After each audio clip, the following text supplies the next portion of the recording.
এই যে আমরা কিন্তু সেই আমার বিশেষ করে আমার জন্মলগ্ন থেকে একটা ইচ্ছা ছিল কোনো একদিন আমি রাঙামাটি বান্দরবন তথা উপজাতিদের যে জীবন প্রণালী আছে সেই সম্পর্কে আমরা একটু জানবো।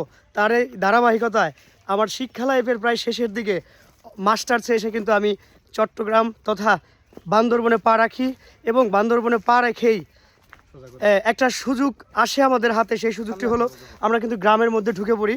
এই যে উপজাতিদের যে গ্রাম আছে সেই গ্রামের মধ্যে কিন্তু আমরা ঢুকে পড়ি। এই সৌভাগ্য হয়তো অনেকেরই হয় না। আমরা দেখেছি অনেকবার কিন্তু অনেকে এখানে ঘুরতে এসেছে কিন্তু এই সুযোগ তৈরি হয় নাই। আমরা কিন্তু প্রথমে এসেছি, আপনাদের দেখাতে চাই তাদের লাইফস্টাইল এবং কিভাবে তারা জীবনযাপন করে। আমরা দেখতে পাচ্ছি এই যে দেখুন, এই যে আমরা যাচ্ছি এক উপজাতির বাড়িতে। হ্যাঁ, এই যে আমাদের সাথে আছে রুমকি, রাসেল এবং মন্টি। আচ্ছা ছোট ভাই, আমরা হ্যাঁ সাথে আছে ছোট ভাই আনাফ।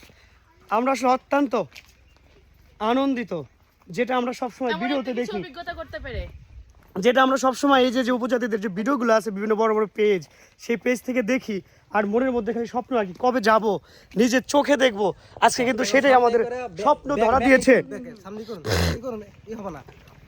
কি হবে?